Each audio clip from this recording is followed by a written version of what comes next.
Malachim, Alef, 1 Kings chapter 9. After Shlomo had finished building the house of Adonai, the royal palace, and everything else he wanted to build for himself, Adonai appeared to Shlomo a second time, as he had appeared to him in Givon. Adonai said to him, I have heard your prayer and your plea that you made before me. I am consecrating this house which you built and placing my name there forever. My eyes and heart will always be there. As for you, if you will live in my presence, as did David your father, in pureness of heart and uprightness, doing everything I have ordered you to do, and observing my laws and rulings, then I will establish the throne of your rulership over Israel forever, just as I promised David your father when I said, you will never lack a man on the throne of Israel. But if you turn away from following me, you or your children, and do not observe my mitzvot and regulations which I have set before you, and go and serve other gods, worshiping them, then I will cut off Israel from the land I have given them. This house which I consecrated for my name, I will eject from my sight, and Israel will become an example to avoid and an object of scorn among all peoples. This house, now so exalted, everyone passing by will gasp and shock at the sight of it and will ask, why has Adonai done this to this land and to this house? But the answer will be, it's because they abandoned Adonai their God, who brought their ancestors out of the land of Egypt, and took hold of other gods, worshiping and serving them. This is why Adonai brought all these calamities on them. At the end of 20 years, during which time Shlomo had built the two buildings, the house of Adonai and the royal palace, King Shlomo gave Hiram 20 cities in the land of the Galil. Recall that Hiram, the king of Tizor, had supplied Shlomo with cedar and cypress logs, and with all the gold Shlomo wanted.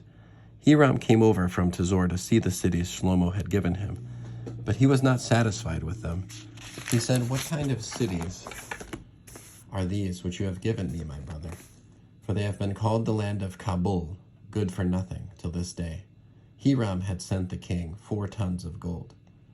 Following is the account of the forced labor levied by King Shlomo for building the house of Adonai, his own palace, the Millo, the wall of Yerushalayim, and the cities of Hatzor, Megiddo, and Gezer. Pharaoh, king of Egypt, had gone up, taken Gezer, burned it to the ground, and killed the Canaani living in the city. Then he had given it as a dowry for his daughter, Shlomo's wife.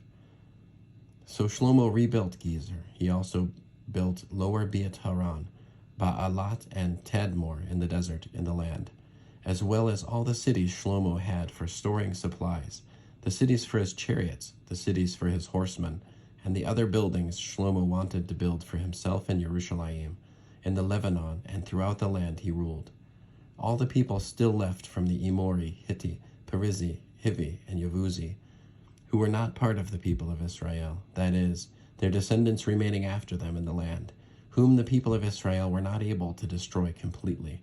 From them Shlomo levied his forced laborers, as it is to this day.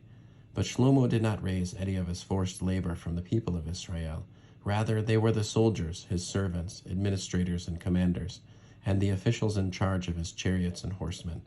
There were 550 chief officers over Shlomo's work, in charge of the workers. Pharaoh's daughter came up from the city of David to her house, which Shlomo had built for her. After that he built the Millo. 3 times a year Shlomo offered burnt offerings and peace offerings on the altar which he had built for Adonai, offering incense with them on the altar before Adonai. So he finished the house. King Shlomo built a fleet of ships in Etzion Gever by Elat on the shore of the Sea of Suf in the land of Edom. Hiram sent some of his own servants, experienced sailors who understood the sea, to serve with Shlomo's servants.